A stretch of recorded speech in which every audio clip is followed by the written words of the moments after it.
பட்டதாரி இல்லத்தரசிகளுக்கு ஒரு பொன்னான தொழில் வாய்ப்பு. வீட்டில் இருந்தபடியே வார இறுதி நாட்களில் கல்வி சார்ந்த தொழில் செய்யும் வாய்ப்பு. மேலும் இந்த வாய்ப்பை பற்றி அறிய கீழே உள்ள லிங்கை கிளிக் செய்யவும்.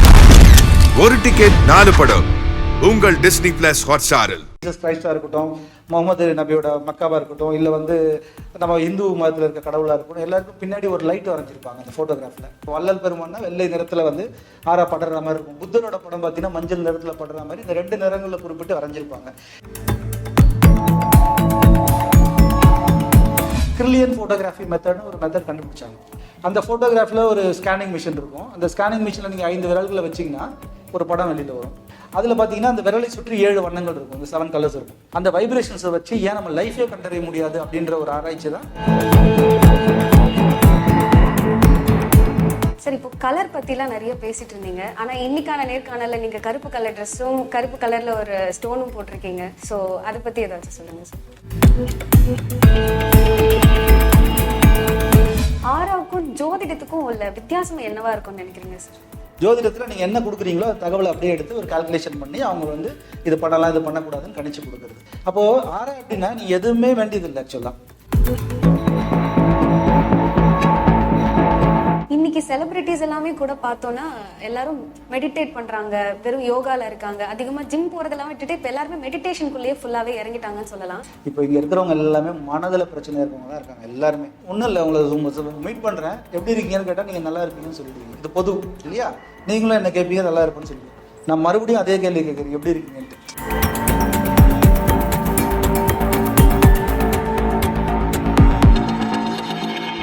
ஆன்மீக கிளிட்ஸ் நேயர்களுக்கு வணக்கம். ஆன்மீகம் பத்தி நிறைய விஷயங்கள் பார்த்து தெரிஞ்சிட்டு இருக்கோம். இன்னைக்கு நம்ம என்ன பார்க்க போறோம்னு பாத்தீங்கன்னா ஆரா அப்படின்னா ஒளிவட்டம். அதை பத்தி யார் பேச வந்திருக்காங்கன்னு கேட்டீங்கன்னா ஆரா பாபுஜி. வணக்கம் சார். வணக்கம். ஸோ இன்னைக்கு ஒரு முக்கியமான ஒரு டாபிக் பத்தி தான் பேச போறோம், ஆரா அப்படிங்கிற ஒரு விஷயத்தை பத்தி. அண்ட் எல்லாருக்குமே ரொம்ப தெரியும், நீங்க தான் ஃபர்ஸ்ட் டைம் வந்து ஆரா பத்தி தமிழ்ல வந்து சொன்ன ஒரு ஆளுங்கன்னு தெரியும். ஸோ ஆரானா என்ன சார்? அனைவருக்கும் வணக்கம். ஆரா அப்படின்றது வந்து நான் முதல்ல வந்து இப்போ இந்த மாதிரி மீடியாக்களில் சொன்னதால நான் முதல்ல சொன்னேன்னு சொல்கிறேன். ஆனால் உண்மையிலேயே ஆராக்கள் என்பது நம்ம முன்னோர்கள் வந்து நம்ம இப்போ வழி வழியாக கற்கால மனிதர்லேருந்து இப்போ வரைக்கும் அந்த ஆராவை பற்றியான உணர்தல் இருந்து கொண்டே இருக்குது. ஆரா அப்படின்னா அது வந்து ஒரு சமஸ்கிருத சொல். ஆக்சுவலாக தமிழில் வந்து பார்த்திங்கன்னா ஒளிவட்டம்னு சொல்லுவோம். அது உடலை சுற்றி ஓடக்கூடிய ஒரு ஒளிவட்டம். இப்போ வந்து உயிரற்ற பொருள், உயிருள்ள பொருள், அதாவது என்னென்னா லிவிங் அண்ட் நான் லிவிங் திங்ஸ் ரெண்டுத்துக்குமே வைப்ரேஷன் இருக்குது, ரெண்டுத்துக்குமே ஆரா இருக்குது. உயிருள்ள பொருள் அப்படின்னு இருக்கக்கூடிய செடி கொடி மரங்கள் மிருகங்கள் நாம் மனிதர்கள் இவங்களுக்குலாம் பார்த்தீங்கன்னா பயோ எனர்ஜிக் ஃபீல்டு அப்படின்னு சொல்லுவோம். அதை சயின்டிஃபிக்காக சொல்லணும்னா இதே வந்து உயிரற்ற பொருட்கள் சொல்கிறோம் இல்லையா, அந்த கல் மண் இதெல்லாம் இருக்கு இல்லையா, பாறை அது மாதிரிலாம் இருக்கு இல்லையா, இது உட்டா அதாவது மரமாக உட்டா மாறினது, கிறிஸ்டல்ஸு இந்த மாதிரிலாம் இருக்குல்ல, இதுக்கு என்ன சொல்லுவாங்கன்னா எலக்ட்ரோ மேக்னெட்டிக் வேவ்ஸ் சொல்லக்கூடிய மின்காந்த அலைகள்னு சொல்லுவாங்க. ஸோ இந்த ஆறாவை 2 விஷயமா பிரிக்கிறாங்க. இந்த ஒளிவட்டத்தை மின்காந்த அலைகள் மூலமா ஒரு வைப்ரேஷன் வரும், பயோ மேக்னெட்டிக் ஃபீல்டுன்னு சொல்லக்கூடிய அதில் வந்து ஒரு வைப்ரேஷன் வரும். இதுதான் வந்து ஆறான்னு சொல்லுவோம். இப்போ வந்து மற்ற உயிரற்ற பொருட்களுக்கு வந்து ஸ்டாண்டர்டான அளவுக்கு மட்டும் ஒரு வைப்ரேஷன் வழிகாட்டிட்டு இருக்கும். இப்போ ஒரு உதாரணத்துக்கு ஒரு கல் எடுத்துக்கிட்டிங்கன்னா அந்த கல்லை சுற்றி ஒரு 5 சென்டிமீட்டர் 6 சென்டிமீட்டர் வரைக்கும் அதோட வைப்ரேஷன் இருக்கும். உதாரணத்துக்கு சொல்கிறேன். அந்த மாதிரி வந்து ஒரு எந்த விதமான கல் எடுத்தாலும் சரி, எந்த ஒரு நான் லிவிங் திங்ஸ் எதுவாக இருந்தாலும் ஒரு குறிப்பிட்ட அளவுக்கு ஸ்டாண்டர்டான ஆறா வந்து அதில் இருக்குது. மனிதர்களுக்கு மட்டும்தான், மிருகங்களுக்கும் வந்து ஸ்டாண்டர்ட் ஆறா தான், சரிங்களா? ஆனால் மனிதர்களுக்கு மட்டும் அந்த ஆறாவை எவ்வளோ அதிகமாக பெருக்கணுமோ பெருக்கலாம், அந்த ஆறாவை எவ்வளோ தான் குறைக்கணுமோ குறைக்கலாம். இது வந்து நம்மளுடைய மனம் மற்றும் உடல் ஆரோக்கியம் அப்படின்றத 2 பேஸ் பண்ணி தான் நம்மளுடைய ஆறா லெவல் இன்க்ரீஸ் பண்ண முடியும், டிக்ரீஸ் பண்ண முடியும். இதுதான் ஆறான்னு சொல்லக்கூடியது. நீங்கள் வந்து உதாரணத்துக்கு நான் சொல்லணும், உங்களுக்கு புரிகிற மாதிரி சொல்லணும் நேயர்களுக்குன்னா, இப்போ நம்ம எல்லா மதத்தில் இருக்கக்கூடிய சாமி படங்கள்லாம் பார்த்துருப்போம். ஜீசஸ் கிரைஸ்டா இருக்கட்டும், முகமது நபியோட மக்காவா இருக்கட்டும், இல்லை வந்து நம்ம இந்து மதத்தில் இருக்க கடவுளாக இருக்கட்டும், எல்லாருக்கும் பின்னாடி ஒரு லைட் வரைஞ்சிருப்பாங்க. அந்த ஃபோட்டோகிராஃபில் எல்லார் வீட்லேயும் இருக்கும் பார்த்துருங்க. பின்னாடி ஒரு லைட் வரைஞ்சிருப்பாங்க. நீங்கள் சிலையே செதுக்குனாலும் பின்னாடி ஒரு ஆர்ச் மாதிரி போட்டு ஒரு லைட் மாதிரி, இதுதான் வந்து ஆறான்னு சொல்லுவோம். அது வந்து படத்தில் பார்க்கும்போது மஞ்சள் நிறத்தில் இல்லை வெள்ளை நிறத்தில், இப்போ வள்ளல் பெருமான்னா வெள்ளை நிறத்தில் வந்து ஆறா படுற மாதிரி இருக்கும். புத்தரோட படம் பார்த்தீங்கன்னா மஞ்சள் நிறத்தில் படுற மாதிரி இந்த 2 நிறங்களில் குறிப்பிட்டு வரைஞ்சிருப்பாங்க. இதுதான் ஒளிவட்டம். ஸோ இது மகான்களுக்கு சித்தர்களுக்கு மட்டும்தான் இருக்கா அப்படின்னா இல்லை, மனிதர்களுக்கும் இருக்கு, எல்லா விலங்குகளுக்கும், மரம் செடி கொடிகள் எல்லாத்துக்கும் இருக்கு. ஸோ மனிதன் சாதாரண ஆறால இருந்து அந்த மாதிரி ஒரு பிரைட்டான ஆறா, அந்த சித்தி அடைஞ்ச அந்த மகான் ஜீவசமாதி அந்த மாதிரி ஆறா போகும்போது அந்த நிறங்கள் வந்து மாறுறதுக்கான வாய்ப்பு இருக்கு. ஸோ நீங்களும் நானும் எங்கே போனாலும் எங்கே சுற்றி வந்தாலும் நம்மளை சுற்றி ஒளிவட்டம் பரவி கொண்டே தான் இருக்கும். இதுதான் வந்து ஆறான்னு சொல்லக்கூடிய ஒளிவட்டத்தோட அடிப்படையான உண்மை. Okay sir. ஸோ வைப்ரேஷன் வச்சு வந்து உடம்புல என்ன பிரச்சனைகள் இருக்கு, அவங்க என்ன மனநிலையில இருக்காங்கங்கிற விஷயத்த உண்மையிலே தெரிஞ்சுக்க முடியுமா சார்? கண்டிப்பா. அதாவது நீங்க எந்த பொருள் எடுத்தாலும் பிரிசம்னு சொல்லக்கூடிய முப்பட்டை கண்ணாடி நம்ம சயின்ஸ்ல படிச்சிருப்போம், லேப்ல பிரிசம்னு சொல்லுவோம். அந்த பிரிசம் வச்சு நீங்க எந்த பொருளை பார்த்தாலும் 7 வண்ணங்கள் நமக்கு தெரியும். இப்போ நீங்க ப்ளூ கலர்ல பேனல்ல ப்ளூ கோடு போட்டு அந்த பிரிசம் வச்சு நீங்க பாத்தீங்கன்னா அந்த ப்ளூ கோடுக்கு சுத்தி ஒரு 7 வானவில் கலர்னு சொல்லக்கூடிய அந்த விப்யோகன்னு சொல்லுவோம் இல்லையா, அந்த வானவில் நிறங்கள் இருக்கும். இந்த நிறங்கள் இல்லாம நீங்க ஒரு சொட்டு தண்ணி எடுத்தாலும் சரி, ஒரு சொட்டு பால் எடுத்தாலும் சரி, எந்த விஷயத்தை ஆப்ஜெக்டை பார்த்தாலும் அந்த 7 கலர்ஸ் பார்க்க முடியும். இது சூரியன்லேருந்து வரக்கூடிய அந்த விப்யோகம்னு சொல்றது. ஸோ அப்போ இதை வந்து எல்லா இடத்துலையும் இந்த நிறங்கள் இருக்கு இல்லையா. இப்போ வந்து இதை ஒரு மெத்தட் என்ன பண்ணாங்கன்னா, ஆரம்பத்தில் சித்தர்கள் எல்லாம் பார்த்தீங்கன்னா ஆரம்பத்தில் நம்மளை பார்க்கும்பொழுது சில பேர் வந்து பார்த்த உடனே உங்களுக்கு உடல்ல இந்த பிரச்சனை இருக்கு அப்படின்னு சொல்லுவாங்க. நமக்கு ஷாக் ஆகிடும், யாரும் தெரியாது. சில பேர் பார்த்த உடனே உனக்கு போறவொன்னு ஒரு அதிர்ஷ்டம் இருக்கு, போனோன்னு ஒரு இழப்பு இருக்குன்னு சொல்லிடுவாங்க. இதை எப்படி சொல்றாங்கன்னா, அவங்களுடைய ஆறாவை உணரக்கூடிய தன்மை உள்ளவர்கள் தான் கண்டறிஞ்சு சொன்னாங்க. இது ஆரம்ப காலத்துல சொன்னோம். இப்ப நமக்கே சில நேரத்துல ஒருத்தரை பார்க்கும்போது உங்களை சுத்தி உங்ககிட்ட ஒரு ஒளிவட்டம் தெரியுதுன்னு ஒரு நகைச்சுவை வார்த்தையை இப்ப கூட பயன்படுத்துறோம் இளைஞர்கள். அப்ப அந்த ஒளிவட்டம்ன்ற வார்த்தையை பயன்படுத்துறோம், ஆனா அதை பற்றியான புரிதல் இல்லாம போச்சுன்றது தான் ஒரு மிகப்பெரிய ஒரு அவலநிலை. நீங்களும் பயன்படுத்திருப்பீங்க, நானும் பயன்படுத்திருப்பீங்க. ஸோ அப்போ என்னன்னா, அப்போ பார்க்கும்பொழுது சில விஷயங்களை உணர்ந்து சொல்லக்கூடிய விஷயங்கள் தான் இந்த ஆறாவை பற்றி உணரக்கூடிய தன்மை. அப்படி இருக்கும்போது உடல்நிலை அதை கண்டுபிடிக்கணும் அப்படின்னா ஆரம்பத்தில் பண்ணாங்க. அப்புறம் வந்து இந்த மேற்கத்திய நாடுகளில் நிறைய ஆராய்ச்சிகள் பண்ணிட்டு இருந்தாங்க, எல்லா விஷயத்தையும் ஆராய்ச்சி பண்றாங்க இல்லையா. இப்போ ஆராய்ச்சி பண்ணும்போது 1939 கிரில்லியன் போட்டோகிராஃபி மெத்தட்னு ஒரு மெத்தட் கண்டுபிடிச்சாங்க. ஒரு உலகத்திலே வந்து காஸ்ட்லியஸ்ட் போட்டோகிராஃபிக் அப்படின்னு சொல்லுவாங்க, 30 to 40 lakhs அப்படின்னு நம்ம சொல்லிட்டு இருந்தாங்க. ஸோ அந்த ஃபோட்டோகிராஃபி வந்து சாமுவேல் கிரில்லியன்றவர் கண்டுபிடிச்சாரு. அவர் எதுக்கு கண்டுபிடிச்சாருன்னா, அந்த ஃபோட்டோகிராஃபில் ஒரு ஸ்கேனிங் மிஷின் இருக்கும். அந்த ஸ்கேனிங் மிஷினில் நீங்கள் 5 விரல்களை வச்சிங்கன்னா ஒரு படம் வெளியில் வரும், ஒரு ஒரு ஜெராக்ஸ் மாதிரி வெளியில் வரும். அதில் பார்த்தீங்கன்னா அந்த விரலை சுற்றி 7 வண்ணங்கள் இருக்கும், இந்த 7 கலர்ஸ் இருக்கும்.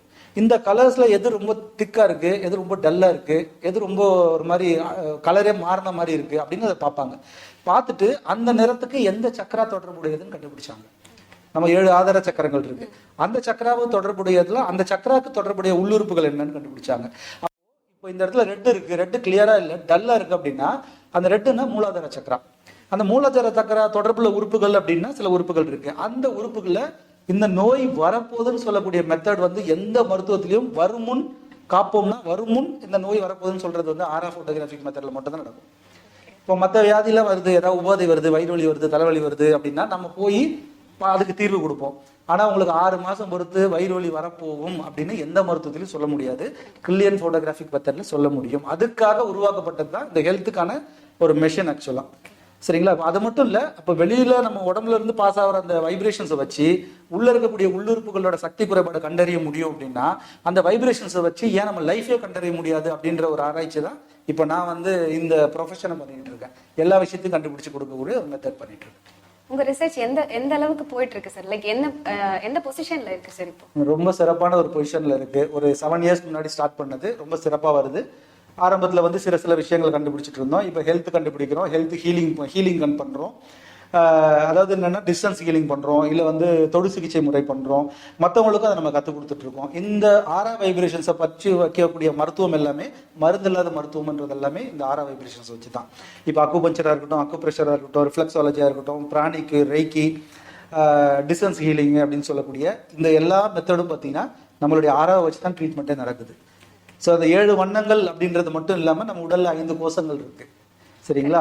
அன்னமய கோஷம், பிராணமய கோஷம், மனோமய கோஷம், விஞ்ஞானமய கோஷம், ஆனந்தமய கோஷம். இந்த லேயரும் ஒரு 4 லேயர் இருக்கு. நம்ம உடம்பு இல்லாமல் 4 லேயர் இருக்கு, மொத்தம் 5. இந்த லேயர் உள்ள வச்சுதான் நம்ம வந்து இந்த மருந்து இல்லாத மருத்துவ முறைகள் எல்லாமே நடந்துட்டு இருக்கு. அதனால ஆறாவை பேஸ் பண்ணாம, ஆறாவை உணராம எந்த மனிதனும் இப்போ வரைக்கும் இல்லை. ஆனா இதுதான் ஆறா அப்படின்னு தெரியாத விஷயமா தான் இருக்கு. மருந்து இல்லாத மருத்துவம்னு நீங்க சொல்றது கேட்கறதுக்கே ரொம்ப இனிமையா இருக்கு. ஏன்னா இப்ப பிறந்த குழந்தைங்களுக்கு கூட நிறைய பிரச்சனைகள் வந்துட்டு இருக்கு. வளர்றதுல இருந்து ஒரு 20 வயசு தாண்டிட்டாலே எல்லா நோயும் இருக்கிற ஆட்களை நம்மளால இப்ப பார்க்க முடியுது. சோ மருந்தே இல்லாம ஒரு விஷயத்தை குணப்படுத்த முடியும் அப்படின்னு நீங்க சொன்னது ரொம்பவே ஒரு நல்ல விஷயம். ஹீலிங்காக உங்ககிட்ட வர்றவங்க எல்லாரும் என்ன மாதிரியான பிரச்சனைகள் அண்ட் அவங்களுக்கு சரி பண்றதுக்கான அவங்களோட பீரியட் எவ்வளவு டைம் இருக்கும் சார்? இல்ல, பிரச்சனைகள்லாம் பெருசா வந்து பாத்தீங்கன்னா மனம் சார்ந்த பிரச்சனைகள் தான் வந்து வியாதிகள் அதிகமாகும். அதாவது வெளியில இருந்து வர வியாதி ரொம்ப கம்மி தான், நீங்க மன உளைச்சல் வர வியாதி தான் அதிகம். அப்பவே சித்தர்கள் சொல்லியிருக்காங்க 4448 வியாதிகள் குறிக்கப்பட்டிருக்கு சித்த மருத்துவத்துல. நான் சொல்றது பல நூற்றாண்டுகளுக்கு முன்னாடியே. அப்போ 4448 வியாதிகள் தான் இன்னும் இருக்கா அப்படின்னா அத்தனை வியாதிகளும் இருக்கு. புதுசாக வந்து இங்கே பேரை வச்சு நிறைய வியாதிகளை நம்ம டெவலப் பண்ணிட்டு இருக்கோம். ஸோ மனம் சார்ந்த வியாதிகள் ரொம்ப அதிகமாக இருக்கும். இன்னொன்று வந்து பார்த்தீங்கன்னா இன்னொருத்தர்கிட்ட பரவக்கூடிய வியாதிகள் அதிகமாக இருக்கும். இதுதான் வந்து வெளியிலேருந்து வரக்கூடியது. மனம் சார்ந்த வியாதிகள் நான் நினச்சிடுறேன், ஒரு 40 வயசு தாண்டுனா நமக்கு பிபி வந்துருமோ, 40 வயசு தாண்டினா சுகர் வந்திருக்குமோ அப்படின்னு ஒரே ஒரு கொஸ்டின் மார்க்கை சப்கான்ஷியஸ் மைண்டில் போட்டோம்னா நாளைக்கு போய் நீங்கள் சுகர் செக் பண்ணிங்கன்னா கண்டிப்பாக சுகர் வந்துடும். ஸோ அப்போ என்னன்னா மனம் சார்ந்த விஷயங்கள் அப்படின்னும் போது தான் நோய் நிறைய வருது. அப்போ மனதுக்குன்னு ஒரு கோஷம் இருக்கு. நான் சொன்னாலே மனோமய கோஷம் அப்படின்னு சொல்லி பாடியிலேருந்து 2வது லேயர் அன்னமய கோஷம், பிராணமய கோஷம், மனோமய கோஷம்.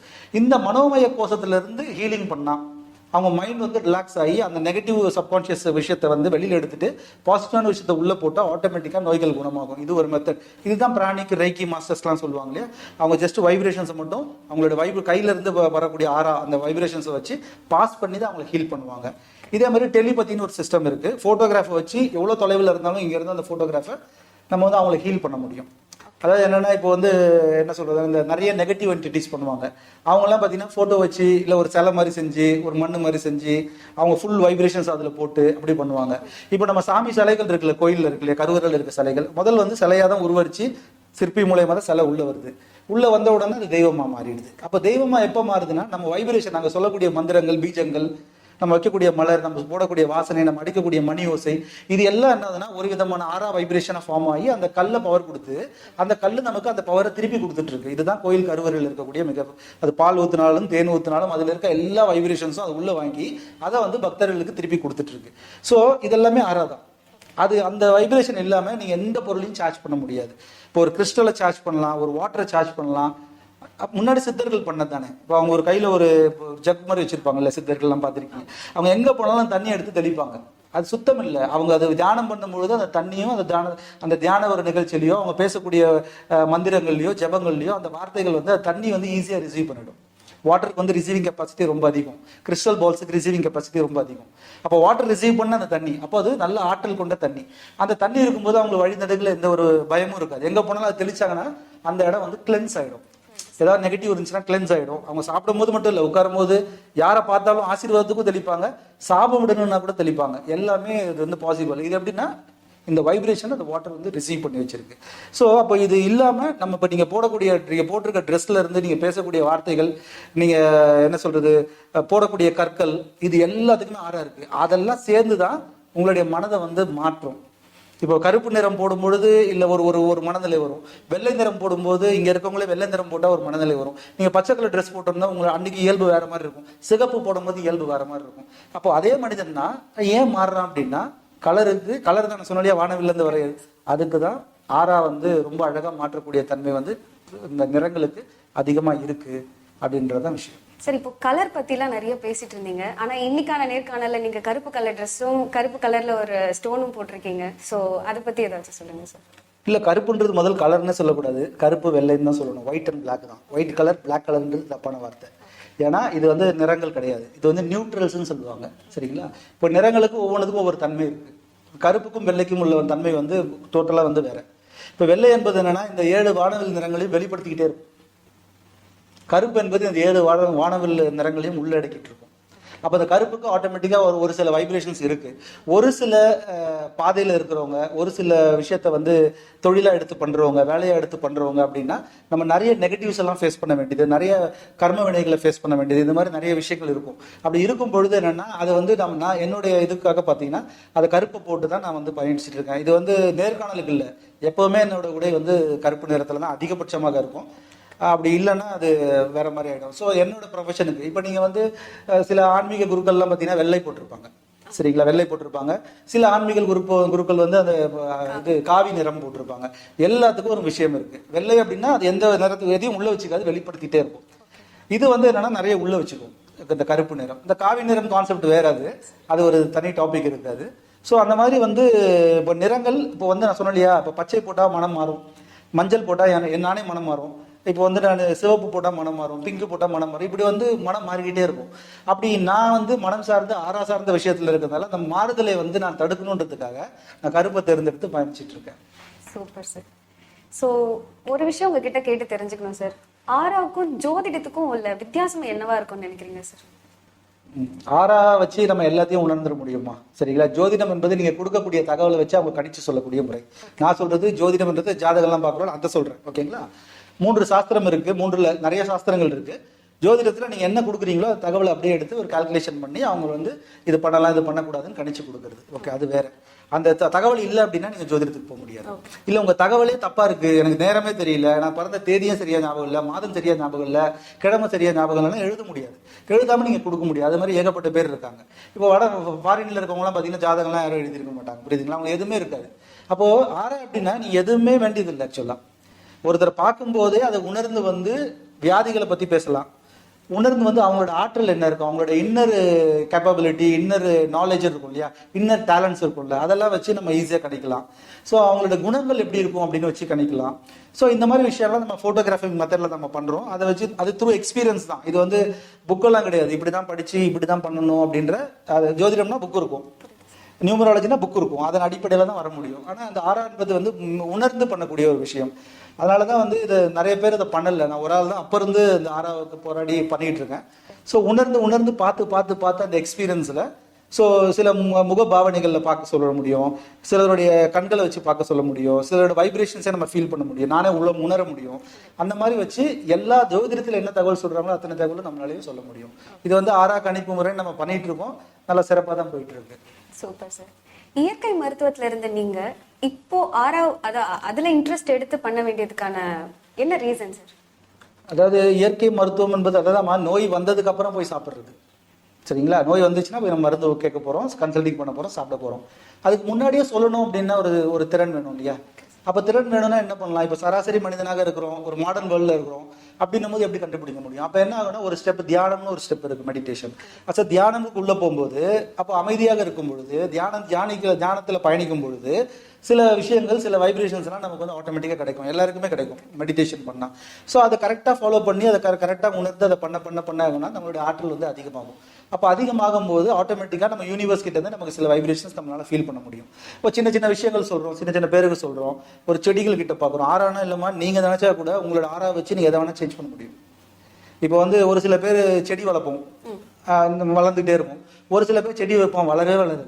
எந்த செடி வச்சாலும் வளராது. பார்த்துருக்கீங்களா? அவன் தண்ணி ஊற்றினா செடி வதங்கிடும். ஏன் அப்படின்னா செடியிலேருந்து வரக்கூடிய ஒரு வைப்ரேஷன் இருக்குல்ல, அதுவும் உங்ககிட்ட இருந்து வைப்ரேஷனும் ப்ளஸ் ஆச்சுன்னா அந்த செடி நல்லா வளரும். அப்படி மைனஸ் ஆச்சுன்னா நீங்கள் என்ன செடி வச்சாலும் எனக்கு ராசி இல்லைன்னு சொல்லிவிடுவோம் ஒரே வார்த்தை. நான் செடி வச்சா செடி செத்து போகுது, நான் செடி. அப்போ என்னன்னா உங்கள் ஆறா அந்த செடியை டிஸ்டர்ப் பண்ணுதுன்னு அர்த்தம். சரி, நீங்கள் பண்ணக்கூடிய ஒவ்வொரு விஷயமும் உங்களோட வைப்ரேஷன் அங்கே இருக்கும். சில பேர் நம்ம பழக்கமே இருக்காது, நம்ம பக்கத்தில் உட்காந்துட்டு இருப்பாங்க, பழக்கமே இருக்காது, அப்படி உட்காந்துட்டு இருப்போம்னு வச்சுக்கோங்க. சில பேர் பக்கத்தில் உட்காரும் போது நம்மளோட எனர்ஜி நல்லாவே இருக்கும். சில பேர் பக்கத்தில் உட்காரும் போது கொஞ்ச நேரத்தில் அப்படியே உங்கள் மன சஞ்சலமாகி உடல்ல வந்து எலும்புகளில் குடையக்கூடிய ஒரு வலி, அந்த வலி வேதனையில உணர்வோம். ஏன்னா அந்த ஆறா வந்து ஒரு நோய்வாய்ப்பட்ட ஆறாவா இருந்துச்சுன்னா, இல்லை அந்த மனதில் வந்து ரொம்ப சஞ்சலம் உள்ள ஒரு ஆசிலேஷன், ஒரு தீய எண்ணங்கள் அந்த மாதிரி கொண்ட பர்சன் பக்கத்தில் உட்காந்து நமக்கு யாரும் தெரியாது. அது என்னன்னா நமக்கு மேலே அந்த வைப்ரேஷன் படும்போது நமக்கு ஆட்டோமேட்டிக்காக பாடியில இன்டர்னலாக பெயின் வரும். இந்த இடத்துல இருக்கக்கூடாது, போயிடணும்னு ஒரு தோணும், ஏதோ ஒன்று தோணும் போது நம்ம விலகிடுவோம். சில பேர் பக்கத்தில் உட்காந்து அவர் கணக்கில் உட்காந்துட்டு இருந்தா கூட நீங்கள் எனர்ஜியாக ஃபீல் பண்ணுவீங்க. அதுக்கு தான் நான் என்ன சொல்கிறேன்னா, இப்போ நம்ம ஜீவ சமாதிக்கெலாம் போகிறோம்ல, இப்போ இங்கே நம்ம பேசுகிறோம், நமக்கு அருகாமையிலே நம்ம பாம்பன் சுவாமிகள் இருக்காரு. அங்கே ஜீவ சமாதிக்கு போனாவே ரொம்ப ஹாப்பி ஆகிடுறாங்க எல்லாரும். கரெக்டாக எந்த ஜீவ சமாதி வேணா போங்க. அப்போது ஜீவ சமாதி முக்தி அடைந்தவர்கள்லாம் ஆறாவை அங்கேயே விட்டுட்டு போயிருக்காங்க. நம்மளாலலாம் விட்டுட்டு போக முடியாது. நம்மளால கொஞ்ச நாள் இருக்கும், அதுக்கப்புறம் மறைஞ்சிரும். அவங்களுக்கு அங்கேயே இருக்கும். அதான் ஜீவ சமாதியோட ஸ்பெஷாலிட்டி. அப்போ அங்கே போனால் நீங்கள் ஃப்ரெஷ்ஷாக ஃபீல் பண்ணுறீங்களே. இப்போ நீங்கள் ஹாஸ்பிட்டல் போயிட்டு நல்ல ஆரோக்கியமாக இருக்கீங்க, நீங்கள் ஒரு மருத்துவமனைக்கு போயிட்டு வரீங்க, போயிட்டு வரும்போதே டயர்ட் ஆகிடுவீங்க. நான் இங்கே மருத்துவமனையில் போய் நீங்கள் எந்த வேலையும் பார்க்கல, இங்கே சுற்றுற மாதிரி அங்கேயும் சுற்றிருக்கீங்க. ஆனால் அங்கே நோய்வாய்ப்பட்டவங்க அதிகமாக இருக்காங்க. மனதில் வந்து என்ன ஒரு என்ன துக்கத்தில் இருக்கவங்க, அவங்க சொந்தக்காரங்க துக்கத்தில் இருக்கவங்க, இந்த ஆறாவெல்லாம் உங்கள் வர ரிசீவ் பண்ணிடுது. அப்போ என்ன பண்ணணும், ஆட்டோமேட்டிக்காக உங்கள் பாடி டயர்ட் ஆகிடுது.